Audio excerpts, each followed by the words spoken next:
Hello दोस्तों, स्वागत है आपका फिर से एक बार आपकी अपनी यूट्यूब चैनल आज की दुनिया पर। दोस्तों, अगर मैं आपसे आज की वीडियो की बात करूं तो जैसा कि आप देख सकते हैं स्क्रीन पर, आज मैं आपके लिए बताऊंगा कि बीए की परीक्षा में कैसे आप 30 पेजों की कॉपी को भरकर आप 32 पेज की कॉपी को 3 घंटे में भरकर अच्छे नंबर ला सकते हैं। तो ऐसी क्या स्ट्रेटजी होना चाहिए, क्या तरीका होना चाहिए जिससे आप आसानी से अच्छे नंबर ला सकें और आप पूरे पेजों को भर सकें। क्योंकि दोस्तों, जैसा कि आप जानते हैं कि बीए की परीक्षा हो, बीकॉम की परीक्षा हो, ये थ्योरी वाले पेपर होते हैं। तो इन परीक्षाओं में आपके लिए जितने आप पेज भरोगे उतने अच्छे नंबर आपके लिए मिलेंगे। तो दोस्तों, आज मैं आपके लिए लेकर आया हूँ ऐसे 5 तरीके, जिन तरीकों को यदि आप समझ लेंगे तो डेफिनेटली आप आपकी परीक्षा में बहुत अच्छा स्कोर कर सकते हैं। तो दोस्तों, वीडियो को पूरा देखिएगा और जो 5वां तरीका है वो सबसे बेस्ट तरीका मैं आपके लिए बताने वाला हूँ आज की इस वीडियो में। तो आइए डिस्कस करते हैं बैक टू बैक एक तरीके को। दोस्तों, आप देख सकते हैं सबसे पहला तरीका क्या है। सबसे पहला तरीका है साथियों यहाँ पर कि सबसे पहले कैलकुलेट कीजिए। अब कैलकुलेट का मतलब क्या है?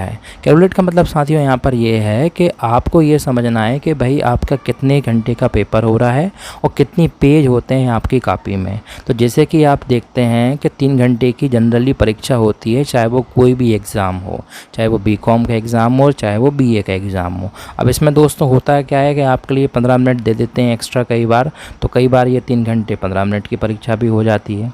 तो अब कहानी ये है भाइयों कि 15 मिनट जो है वो तो आपके चले गए क्या कॉपी भरने में। कॉपी भरने से मतलब कॉपी की जो एंट्री होती है वो सारी एंट्री कंप्लीट करने में, जैसे कि आपका नाम है, आपका रोल नंबर है। इसके अलावा हम बोल सकते हैं कि कुछ और इम्पॉर्टेंट चीज़ें जैसे कि तारीख है, डे है। तो ये सब अलग अलग यूनिवर्सिटी के हिसाब से अलग अलग परीक्षाओं की एंट्री आपके लिए करना होती है। तो 15 मिनट तो उसमें चले जाते हैं। उसके बाद दोस्तों जो आपका टाइम बचता है वो बचता है नेट 3 घंटा। तो 3 घंटा को यदि हम यहाँ पर कैलकुलेट करें तो 180 मिनट आपका बनेगा। और 180 मिनट में आपको कितने पेज बनने हैं? 30 पेज। कई बार परीक्षा में 32 पेज आते हैं। तो उस हिसाब से एक पेज में आपके लगेगा कितना? 6 मिनट।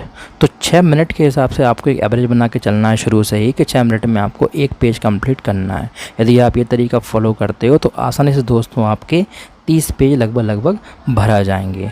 बात करते हैं हम लोग इसके बाद सेकंड पॉइंट की। सेकंड पॉइंट है दोस्तों हमारा कि परीक्षा से कुछ दिन पहले, अब कुछ दिन का मतलब क्या है? 15 दिन पहले या 1 महीने पहले आपको ये प्रैक्टिस में लानी है चीज़ कि आपको डेली 15 से 20 पेजों की नकल करना है। नकल का मतलब होता है दोस्तों आपको लिख लिख कर देखना है, जिससे 2 फ़ायदे होंगे। एक तो आपकी राइटिंग प्रैक्टिस हो जाएगी और दूसरी आपको खुद से लिखने की जो कला होती है, जो स्किल होती है, आप वो भी सीख पाएंगे। तो दोस्तों, जब आप इस तरह से प्रैक्टिस करोगे तो जिस दिन आपकी परीक्षा होगी उस दिन 3 घंटे में आपका हाथ भी नहीं दुखेगा और आप आसानी से 30 पेज भर पाओगे। क्योंकि जनरली यही होता है कि जब हम परीक्षा के दिन फाइनल प्रैक्टिस करते हैं राइटिंग की, मतलब हम कॉपी भरते हैं, तो हमारे हाथ दुखने लगते हैं और हम कई बार स्पीड के साथ नहीं लिख पाते और हमारा पेपर ख़राब हो जाता है। तो दोस्तों, ये बहुत इम्पॉर्टेंट पॉइंट है, ये बहुत इंपॉर्टेंट तरीका है जो आपके लिए ध्यान रखना है। बात करते हैं साथियों तीसरे तरीके की। तीसरा तरीका है आपका कि जब आप 15-20 दिन पहले से नकल करेंगे, 15 से 20 दिन पेजों की, तो दोस्तों आपको ध्यान रखना है कि आपको उस पूरे टाइम पीरियड में, नकल का मतलब ये नहीं है कि बस पूरा एक पैराग्राफ भर दिया, क्योंकि भाई पैराग्राफ भरने से कुछ नहीं होगा। हाँ, मान रहा हूँ कि पैराग्राफ से ही सब कुछ होगा, लेकिन तरीका होता है हर चीज़ को करने का। तो वो तरीका क्या है? अभी आप 15-20 दिन पहले नकल करना शुरू करें, 1 महीने पर नकल करना शुरू करें, तो जो भी आप लिखें, जो भी आप नकल करें, उसमें कोशिश कीजिए कि हर एक प्रश्न की आप इंट्रोडक्शन को लिखिए। क्योंकि आप इंट्रोडक्शन लिखेंगे तभी आप समझ पाएंगे कि परीक्षा में कैसे लिखना है, कैसे शुरुआत करनी है। और इसके साथ साथ दोस्तों आप 4 से 5 हेडिंग हर प्रश्न का लिखिए। यानी कि जैसे मान लें के लिए भारतवर्ष का विचार आपके लिए प्रश्न आया आपके आइडिया भारत परीक्षा में, और उसमें आपके लिए यदि 4-5 हेडिंग आप खुद से पता है आपको लिख सकते हो आप, तो दोस्तों ऑटोमेटिकली आप वो क्वेश्चन पूरा लिख लेंगे। तो ज़रूरी है कि ये 15 से 20 दिन की जो मैंने आपको तरीका बताया पॉइंट नंबर 2 में, उस तरीके में आपको ध्यान रखना है कि आप इंट्रोडक्शन, इसके अलावा हेडिंग्स का इस्तेमाल कर करके देखें खुद से, तभी दोस्तों आपकी प्रैक्टिस हो सकती है। उदाहरण के लिए मैंने आपको यहाँ पर बताया हुआ है कि लिखा हुआ है संस्था का अर्थ एवं परिभाषा, इस पर प्रश्न आपके लिए पूछा था।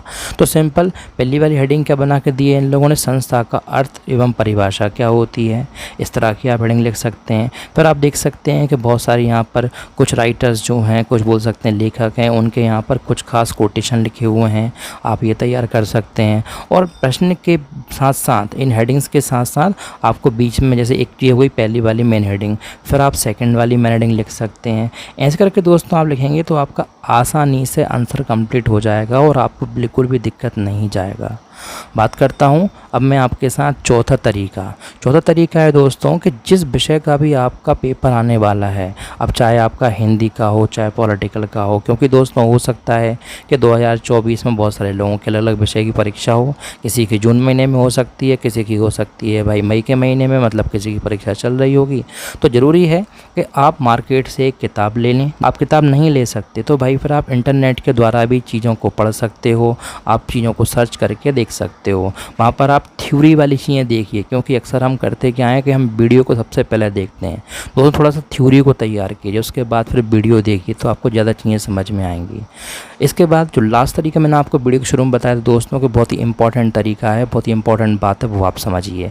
देखिए क्या लिखा हुआ है यहाँ पर कि जो बीए की परीक्षा है वो एक क्रिएटिव परीक्षा होती है। क्रिएटिव का मतलब होता है दोस्तों कि बीए की परीक्षा में आपको स्किल की आवश्यकता है, आपको रटने की ज़रूरत नहीं है। अब ज़रूरत नहीं है रटने की तो इसका मतलब क्या है कि भाई आपको चीज़ों को पढ़ना है, आपको उसके आधार पर चीज़ों को लिख कर देखना है बार बार, जिससे आपका नॉलेज ही बढ़ जाएगा और आप बिना रटे, आप बिना चीज़ों को रटते हुए अच्छे से लिख पाओगे।